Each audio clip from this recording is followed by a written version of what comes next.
And, of course, the finest dining is right here at Sullivan's. Go on in and enjoy a beautiful dining experience or hang out here in the bar with us. They're promoting their fare for $5, takeout and delivery for just $150. Everything you need, a starter, steaks for $5, fresh salads, a couple incredible sides, all for $150. Just go to sullivanssteakhouse.com to put your order in. The Clinker is here.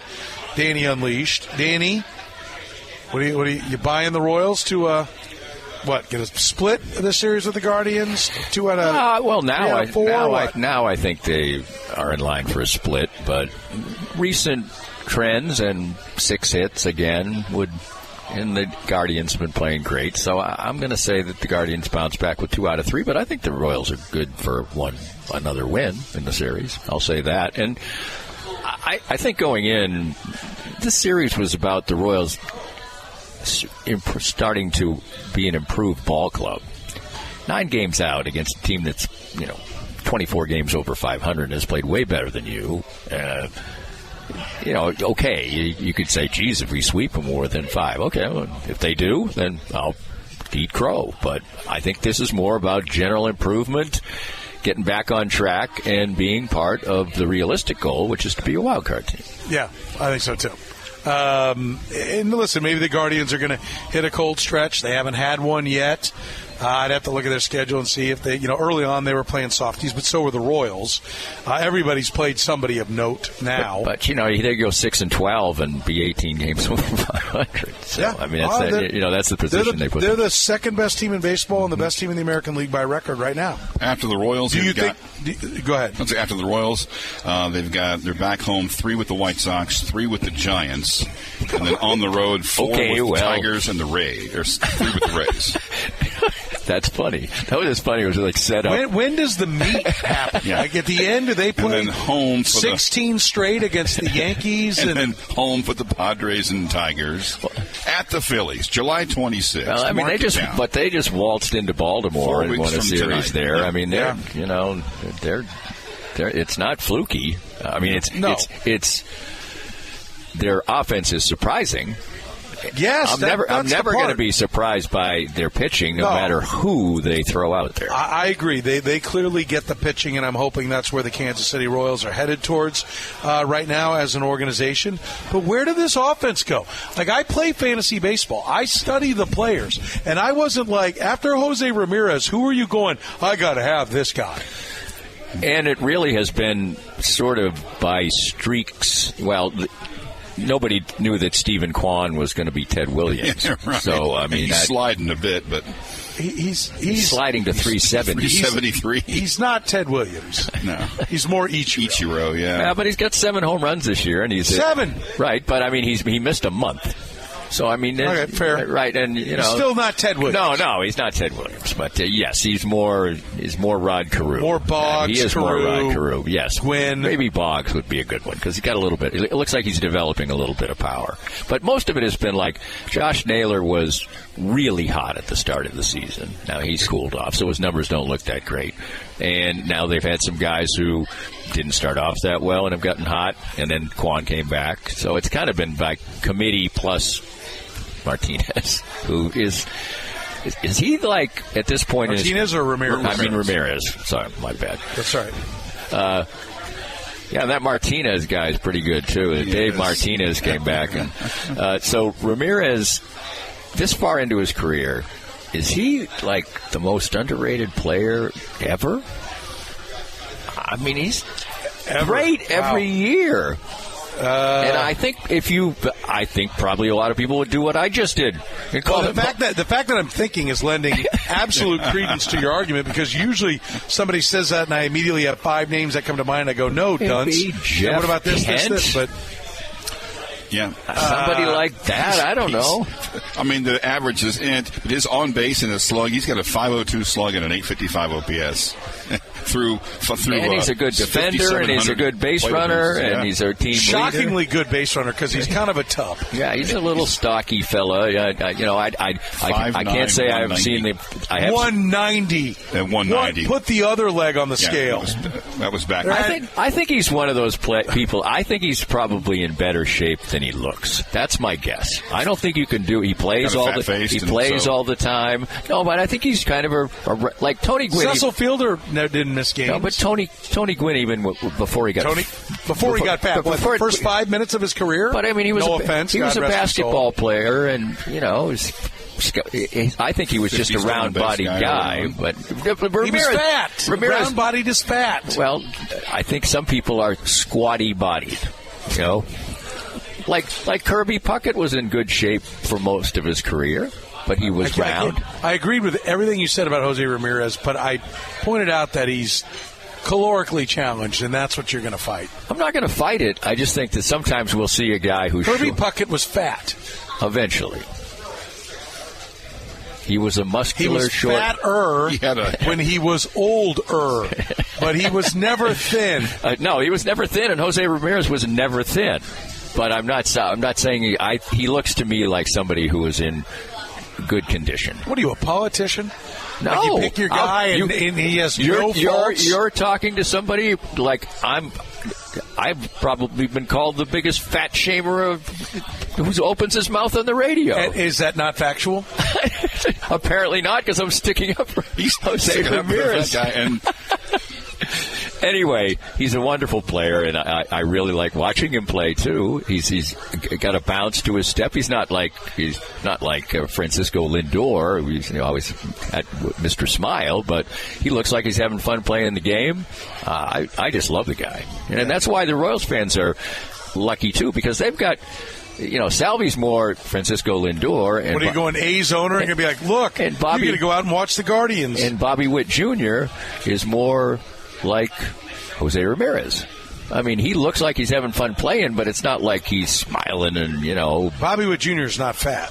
I don't know how there's any comparison. He's definitely not fat. I think that's what he's saying. It looks like what are you getting at? Yeah, I think that you're fortunate as Royals fans to have two of your very best players are guys who just love to play. I mean, they're not Ken Griffey Jr., who seemed to play baseball because he was good at it.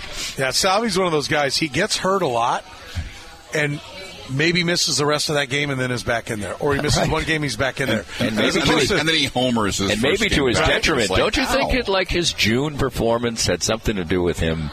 He'd been dinged up. Well, he was terrible until the last couple of days in June. He was.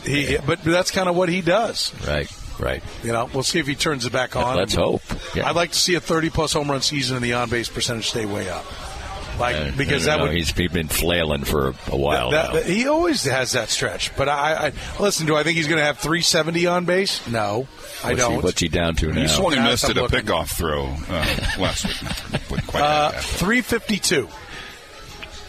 What do you think he finishes at? 338. I'll take it. Bank it. Yeah, bank it. I'll take it. 312. Put it in the bank. Let's go. Now, you bet that because if it's much lower than that, then he will have not played very well from this point forward. That's why I'll take 352 right now. Put it in the bank. You said 338. Or 338. I'm sorry. 352 is what that's why I'll take 338 right now. We'll take a break. We're at Sullivan's Steakhouse. Great spot for you to come enjoy some great steaks. Of course, they've got a great seafood selection as well. And you can get dine-in and take-out or delivery or take-out on their fare for $5. One just went by me, and the smell.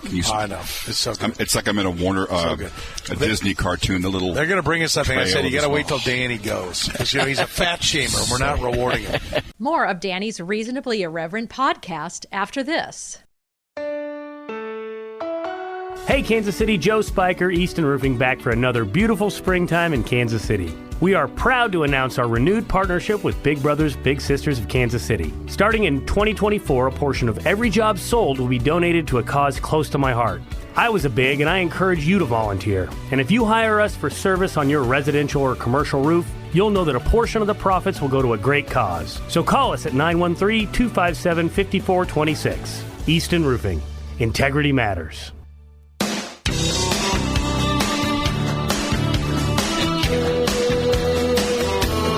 You're in the program here on Sports Radio 810 WHB. Petro Seabolt, Danny Clicks. A little Danny Unleashed brought to you by our friends at Easton Roofing. Joe Spiker and his team, the best in the business when it comes to protecting that roof. A lot of hail, a lot of wind, a lot of damage. Inspections are free. Estimates are free. Don't go with those folks knocking on your door. They just rolled into town chasing a storm.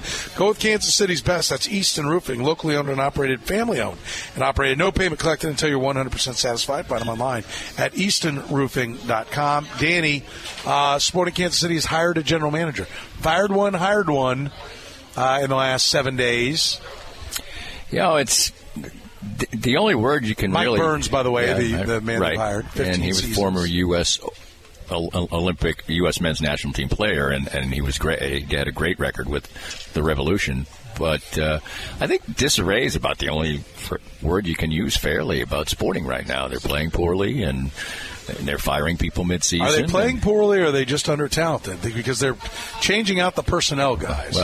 Everything ultimately lands on Peter Vermees' desk. Playing poorly, their results are poor, whether it's because of the talent level, which I do think. I don't think you look at Sporting and see anybody on the back line, for instance, you're in love with at all.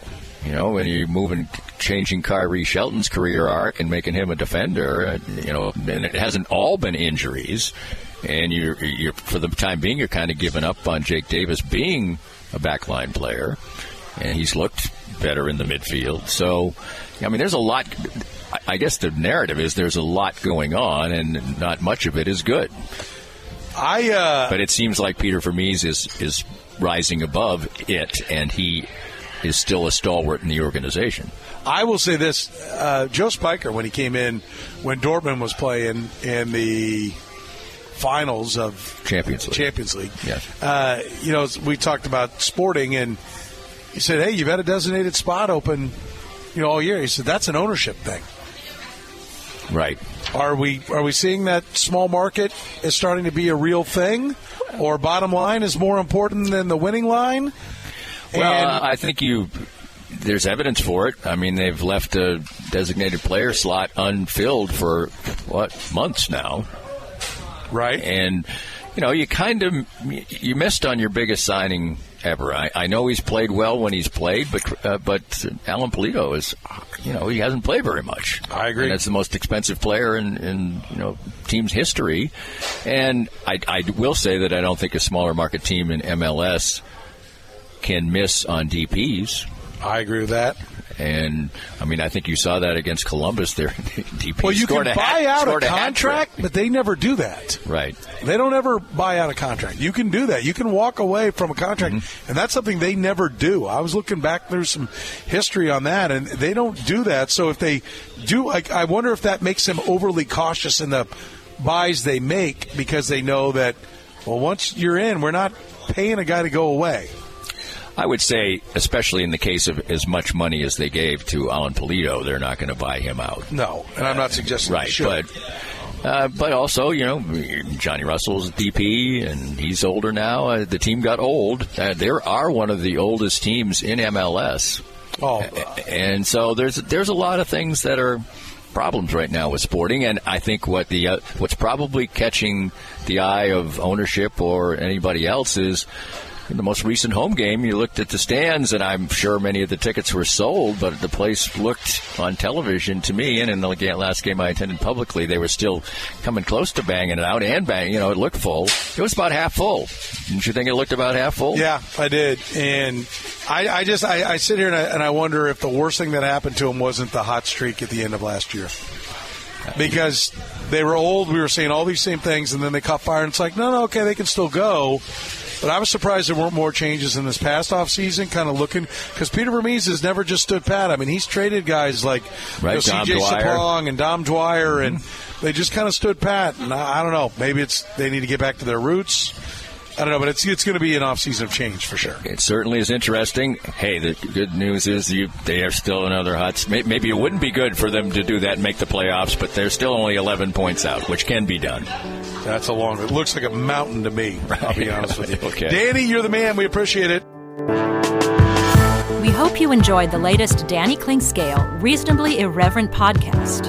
Come back soon for something fresh and new. This podcast was made possible by our great sponsors like Easton Roofing, where integrity matters. Joe Spiker and his team are the best in the business for all your roofing needs, handled with honesty and craftsmanship.